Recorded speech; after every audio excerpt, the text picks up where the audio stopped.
Hey guys, welcome back to my channel AR anime world. I hope आप सभी लोग बहुत अच्छे होंगे। और आज मैं एक्सप्लेन करने जा रहा हूँ बुक ऑफ एस्पर का एपिसोड 477। और जिन लोगों ने चैनल को सब्सक्राइब नहीं किया, सब्सक्राइब कर लो, लाइक कर दो, शेयर कर दो। बिना किसी देरी के अपनी वीडियो को स्टार्ट करते हैं। तो हमें इस एपिसोड की स्टार्टिंग में बताया जाता है जूफेन सिमेट्री में वापस आ जाता है। और फिर जो वेनरेबल भाई होते हैं वो जूफेन के पास आते हैं और कहते हैं, स्टीवर्ट जू, क्या सब कुछ ठीक है? और मुझे लगता है कि सब ठीक ही होगा। वे इतने भी मूर्ख नहीं और लड़ना उनके लिए सबसे खराब विकल्प है। मुझे इस अनुमान पर भरोसा है। और फिर जो जूफेन होता है ये सब सुनने के बाद उन 4 दरवाजों की तरफ देखता है, क्योंकि वहाँ पर कोई भी डिसिपल नहीं दिख रहा था, सिर्फ ओल्डीज के अलावा, मतलब वही एल्डर्स और वेनरेबल्स के अलावा। और इसीलिए जूफेन का अटेंशन वहाँ पर और फिर वेनरेबल भाई हंसते हुए कहते हैं, वो मैं तो भूल ही गया था, स्टीवर्ट जूफेन आपसे कोई मिलना चाहता है। और फिर जो जूफेन होता है कहता है, क्या मुझसे?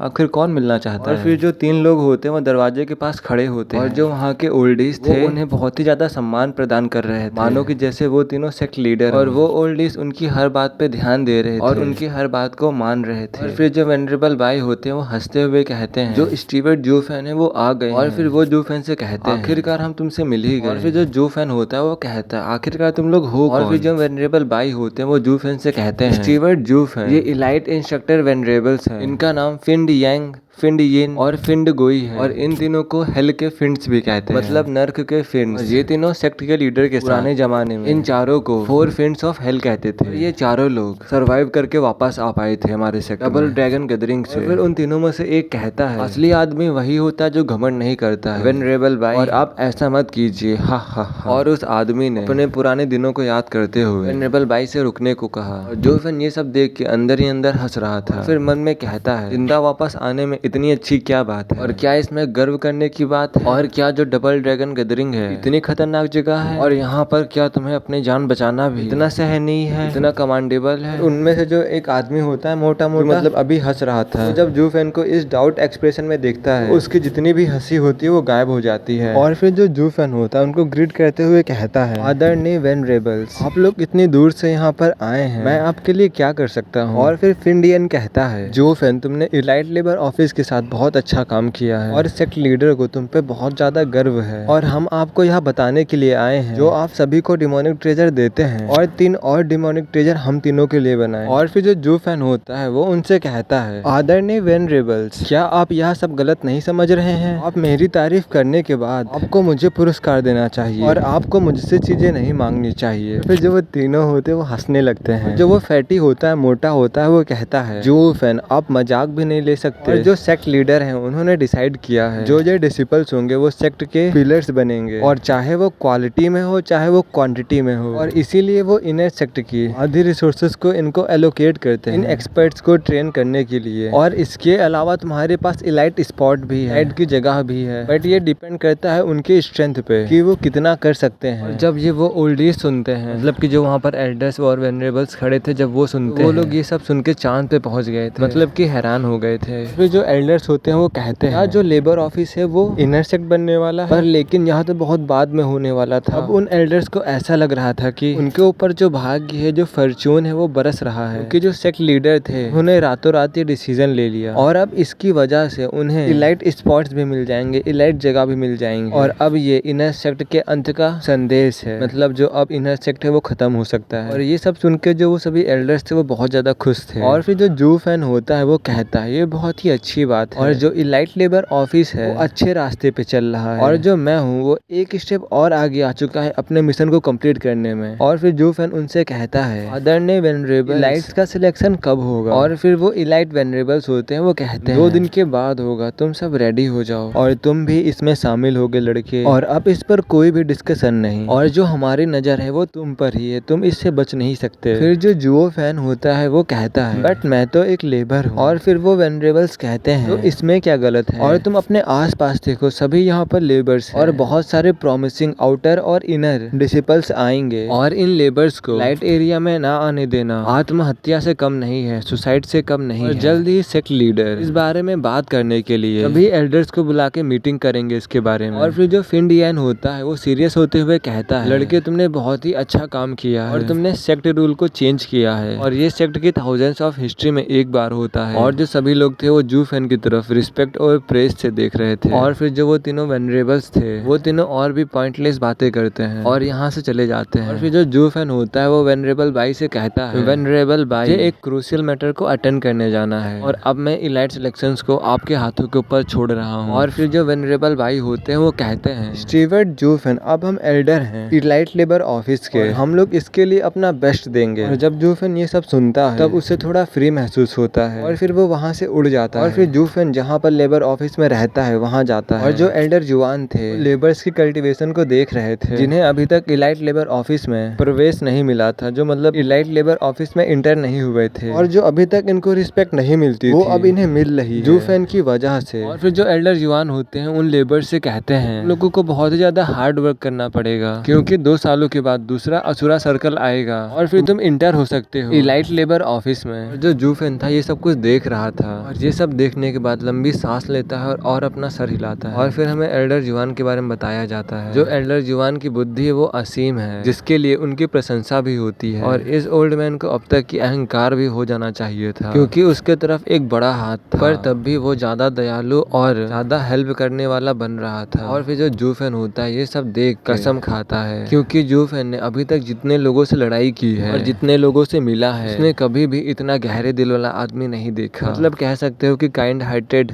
आदमी कभी नहीं देखा। और जो एल्डर जुआन है इनकी फाउंडेशन बेकार है, मतलब इनकी फाउंडेशन कम है, इसलिए इन्हें हमेशा पीछे रखा गया है। ऐसे ही युआन लाओ के बारे में और भी बातें बताई जाती हैं। और फिर जो जूफेन था वो यून जुआनजी के वर्ड्स को अलग नजरिए से देखता है, फिर सोचता है जो एक्स डिमोनिंग एम्परर था उसका जो जीवन था वो बासी था, स्टेल था और उसका जीवन सिर्फ हाइड करने में, मारने में ही जाता और डिमोनिक वे को समझने की कोशिश करता। इसीलिए ये शायद पिछली लाइफ में सेंट नहीं बन पाया था। और मैं तुमको बता दूं जो ये बात हो रही है वो जूफेन की पिछली लाइफ के बारे में बात हो रही है। और फिर 9th सेरेनिटी सीक्रेट रिकॉर्ड को खोजने के बाद तो उसने सोचा कि उसका चांस आ चुका है, बट अभी उसका दोबारा से जन्म हो चुका है क्योंकि उसका ट्रू चांस है। और हेवन ने जूफेन को सेकंड चांस दिया है मोनिक पाथ के ऊपर चलने के लिए। और फिर यहीं पे सीन कट हो जाता है। और फिर जो एल्डर जुआन होते हैं वो कहते हैं, जूफेन आप यहाँ पे क्या करने आए हैं? एल्डर जुआन वैसे ही स्माइल कर रहे थे जैसे जूफेन से पहली बार मिले थे और जूफेन एल्डर जुआन की स्माइल में एंडलेस विजडम को देख रहे थे, मतलब कह सकते हो कि अंतहीन ज्ञान को देख रहा था।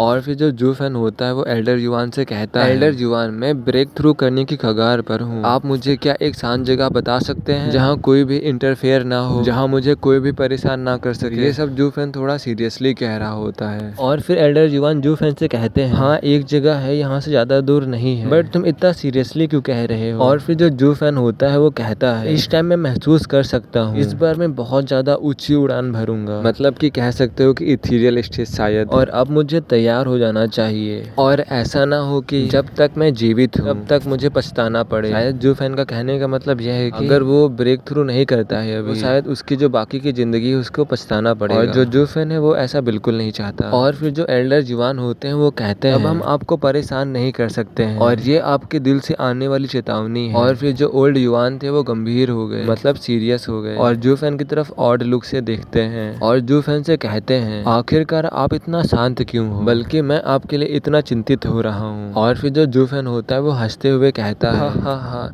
इससे फर्क नहीं पड़ता चाहे ये कितना भी कठिन हो और मैं चाहे इसमें सक्सेस हूँ चाहे फेल हूँ, बस मैं अपना बेस्ट दूंगा और अगर मैं चिंता करूंगा तो उससे मैं और नीचे चला जाऊंगा और बस मैं अपना बेस्ट कर रहा हूँ हेवन में जाने और अपने दिल का पालन करने के लिए। और फिर जो एल्डर जुआन होते हैं वो कहते हैं, स्टीवर्ट जूफेन तुम सही पर्सन के पास आए हो और मैं यहाँ पर बहुत सालों से रह रहा हूँ, बहुत सारी शांत जगहों के बारे में मालूम है और मुझे ऐसी प्लेसेस के बारे में मालूम है जहाँ तक कि सेक्ट लीडर को भी नहीं मालूम होगा। ये कहकर जो एल्डर जुआन होते हैं वो वहाँ से उड़ जाते हैं और जो जूफेन होता है वो भी एल्डर जुआन के पीछे उड़ चुका होता है। और फिर वो लोग कुछ घंटों के बाद एक फॉरेस्ट में पहुंच जाते हैं और फिर वो लोग अपने सामने एक काली गुफा को पाते हैं, ब्लैक केव को पाते हैं। और फिर जो एल्डर जुआन होते हैं वो जूफेन से कहते हैं, स्टीवर्ट जूफेन ये बहुत ही ज्यादा शांत और आइसोलेटेड प्लेस है और यहाँ पर तुम्हें कोई भी परेशान नहीं करेगा। जैसे ही जूफेन केव के अंदर पैर रखता है वैसे ही ये वाला एपिसोड खत्म होता है। सॉरी मैं आज 2 वीडियोस नहीं डाल पाया, बट कल से 2 वीडियोस रेगुलर आएंगी 10-10 मिनट की। और कल से जो मेरी वॉइस होगी वो भी सही हो जाएगी और बैकग्राउंड में वॉइस भी नहीं आएगी क्योंकि कल जो माइक्रोफोन है वो आ जाएगा, बट शायद वो शाम को आए तो इसीलिए जो मॉर्निंग वाली वीडियो होगी उसमें वॉइस की दिक्कत आ सकती है, बट जो शाम वाली वीडियो होगी उसमें नहीं आएगी। और कल से मैं कोशिश करूंगा कि जहाँ पर जैसी सिचुएशंस होती है वहाँ पर मैं वैसे बोला करूँ। और अब कल नेक्स्ट एपिसोड में देखें देखेंगे। जूफेन कल 10 ड्रैगन हेवन सोल को रिफाइन करेगा। जूफेन के पास 9 ड्रैगन सोल तो थी पहले से, उसके रिग में शायद 10th ड्रैगन सोल भी पता नहीं कहीं से आ जाती है। फिर वो उन सभी सोल्स को कंबाइन करेगा और उनको रिफाइन करेगा। फिर जो एल्डर जुआन होगी वो जूफेन की प्रोटेक्शन करेंगे। मतलब कि जो जूफेन होगा जब थ्रू करने वाला होता है, फिर बहुत ज्यादा ड्रैगन के चिल्लाने की आवाज आती है। आसमान में एक रोशनी भी फैल जाती है, जिससे कि जो सभी लोग होते हैं वो अट्रैक्ट होने लगते हैं। तो फिर जो एल्डर जुआन ला होंगे वो उस शील्ड से उस जूफेन की प्रोटेक्शन करेंगे। और बस इतना ही कल के एपिसोड में, इतना ही देखेंगे। तो फिर अब मिलते हैं नेक्स्ट एपिसोड में।